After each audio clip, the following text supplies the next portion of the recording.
പൊന്നുമോളെ നീ വന്നത് നന്നായി. എന്നെ ഭീഷണിപ്പെടുത്തിക്കൊണ്ട് നിൽക്കുകയായിരുന്നു. കളവ് കേസായതുകൊണ്ട് കോടതി 3 പേർക്കും ജാമ്യം തന്നില്ല. കട്ടവനും തന്നില്ല, എനിക്കും തന്നില്ല, വാങ്ങിച്ചവനും തന്നില്ല. അതിനൊക്കെ നമ്മുടെ ഡിവൈഎസ്പി സാറിനെ സമ്മതിക്കണം. സാറ് പൂട്ടേണ്ട വിധം തന്നെ പൂട്ടിക്കളഞ്ഞു അല്ലേ സാറേ? ഉണ്ടായിടാ.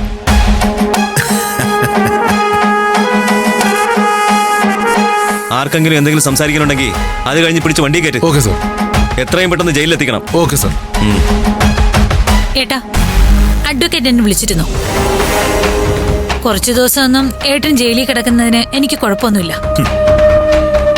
ഈ ജയിലൊക്കെ ആണെന്നൊക്കെ പറഞ്ഞിട്ടുള്ളതല്ലേ. പക്ഷെ ഒരു വിഷമം എന്താണെന്നറിയോ? എന്റെ ഭർത്താവ് സുദർശൻ കിടക്കുന്ന ജയിലിലല്ലല്ലോ നിങ്ങളെ കൊണ്ടുപോകുന്നത്. അങ്ങനെയായിരുന്നെങ്കിൽ ഗംഭീരായിരുന്നനെ. നിങ്ങളെ സുദർശൻ തന്നെ സ്വീകരിച്ചനെ.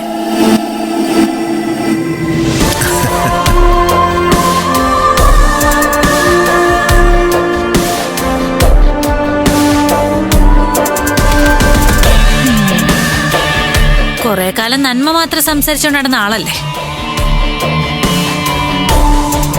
ഇനിയുള്ള കാലം കള്ളനെന്ന് വിളിപ്പേരുവാവാം.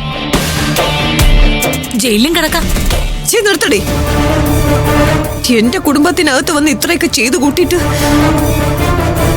ഇത്രയൊക്കെ ചെയ്തപ്പോ വേദനിച്ചല്ലേ? പോലീസ് സ്റ്റേഷനിലും കോടതിയിലും ജയിലിലൊക്കെ ഭർത്താവ് പോകുന്നുണ്ടെന്ന് അറിയുമ്പോ മനസ്സൊന്ന് വിറയ്ക്കുന്നുണ്ട്. എന്നാ കേട്ടോ, ഇതിനു മുമ്പ് എന്റെ മനസ്സൊന്ന് വിറച്ചതാ. ഞാൻ കരഞ്ഞതാ, ഉറക്കം കിട്ടാതെ അലഞ്ഞതാ. എന്റെ ഭർത്താവ് പോലീസ് സ്റ്റേഷനിൽ കിടന്നപ്പോ, എന്റെ ഭർത്താവിനെ കോടതിയിൽ ഹാജരാക്കിയപ്പോ, എന്റെ ഭർത്താവ് ജയിലിൽ കിടന്നപ്പോ, ആ വിഷമൊക്കെ നിങ്ങളും അറിയണം. ഇത് കോടതി മറ്റുമായിപ്പോയി. എല്ലാരും കൊണ്ടല്ലോ. അല്ലായിരുന്നെങ്കിൽ എന്താടാ, നീ എന്നെ അങ്ങ് കൊന്നുകളയോ? എടാ, എന്റെ വീട് നിനക്ക് അറിഞ്ഞൂടെ? നിനക്ക് അത്ര ചങ്കൂറ്റുണ്ടെങ്കില് നീ അങ്ങോട്ട് വാ. ഗംഗ രണ്ടും കൽപ്പിച്ചിറങ്ങിയതാ. ഇതുകൊണ്ട് നിർത്തിയെന്നാണോ കരുതിയിരിക്കുന്നത്? എന്റെ ഭർത്താവിന്റെ ജയിൽ വസത്തിന് കാരണക്കാരായ ഒരാളെയും അവരുടെ കുടുംബത്തിന്റെ ഒരെണ്ണത്തിനെയും ഗംഗ വെറുതെ വിടില്ല. അത് ഞാൻ തീരുമാനിച്ചിറങ്ങിയേക്കുവാ. ഗംഗ, മര്യാദയ്ക്ക് എന്റെ മുമ്പിൽ നിന്ന് പോ. ഇവിടെ വന്നിട്ടും ഞാൻ നിങ്ങളുടെ മുമ്പിൽ നിന്ന് പോവാൻ പറയണോ? ഇത് കോടതി ഉമ്മറവാ. ഇവിടെ നിങ്ങൾക്ക് ദേഷ്യം വന്നാ നിങ്ങൾ ഇറങ്ങി പോവാ വേണ്ട. പോലീസുകാര് ഭർത്താവിനെ കൂട്ടിക്കൊണ്ടു പോകുമ്പോ കരഞ്ഞോണ്ട് നിങ്ങൾ യാത്രയാക്കുമല്ലോ.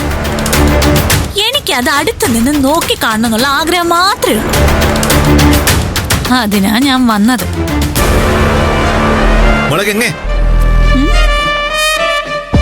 എല്ലാ കാര്യങ്ങൾക്കും ഞാൻ പത്മയാണ്, ഞാൻ വിചാരിച്ചാൽ എന്തും നടക്കും എന്നും പറഞ്ഞു നടക്കുന്ന ചിലരുണ്ട് ഇവിടെ. പക്ഷേ അവര് പോലും കണ്ടുപഠിക്കേണ്ടത് നിന്നെ. ഏട്ടനകത്ത് കിടന്നാലും നീ ഒന്നും മുടക്കിക്കളയല്ലേ മോളെ. ഒരൊറ്റ എണ്ണത്തിനെ ഉറക്കിക്കളയരുത്. മതിയടാ, നടക്കങ്ങോട്ട്. ഏട്ടൻ പോട്ടെ മോളെ.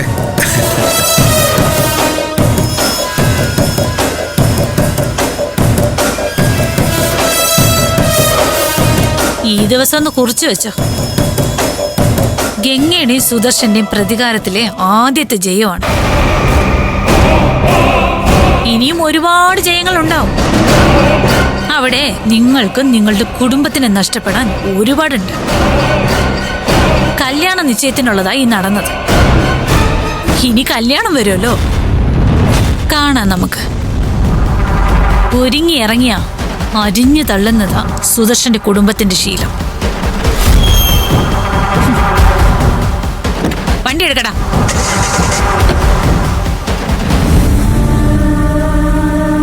പത്മ, ഇപ്പൊ അവര് ജയിലിലേക്ക് കൊണ്ടുപോയാലും 1-2 ദിവസത്തിനകം ജാമ്യത്തിന് ശ്രമിക്കാം. അത് കിട്ടുകയും ചെയ്യും. സൂര്യ, നീ ഇവരെന്ന് പറഞ്ഞ് മനസ്സിലാക്ക്. സർ, നമുക്ക് പോവാൻ സമയമായി. സാർ, ഒരു മിനിറ്റ്. നീ ഒന്ന് വാ.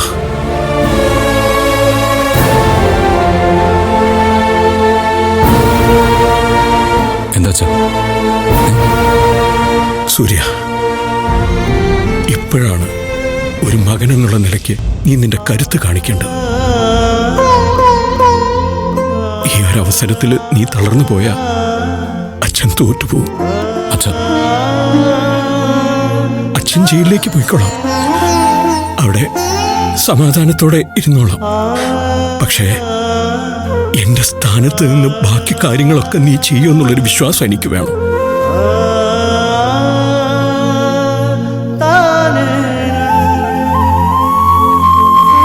ഒരാളുടെയും മനസ്സ് നീയായിട്ട് വേദനിപ്പിക്കരുത്.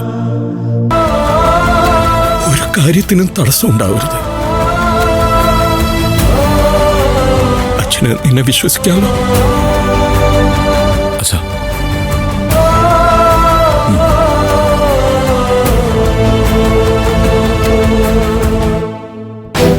നമ്മൾ ഇതുവരെ അനുഭവിച്ചിട്ടില്ലാത്തൊരു കാര്യം.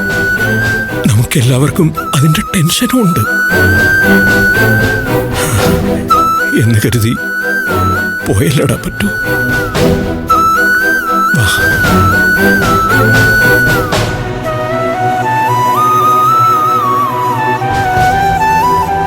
പത്മ, വൈരാഗ്യങ്ങളും വഴക്കുകളും ഞാൻ വരുന്നവരെങ്കിലും മാറ്റിവെക്കണം. വിവാഹത്തിന്റെ കാര്യങ്ങൾ നടക്കട്ടെ. എന്റെ ജാമ്യത്തിന്റെ കാര്യങ്ങൾ അഡ്വക്കേറ്റ് നോക്കിക്കോളൂ. പോട്ടെ ഉദയ്. ഏറ്റവും അടുത്ത ദിവസം, ജാമ്യത്തിന് അപേക്ഷിക്കാനുള്ള ഏറ്റവും അടുത്ത ദിവസം ഞങ്ങൾ ട്രൈ ചെയ്യും.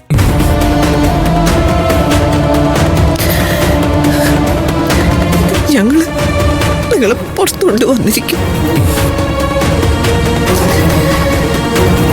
സർ, സമയമായി.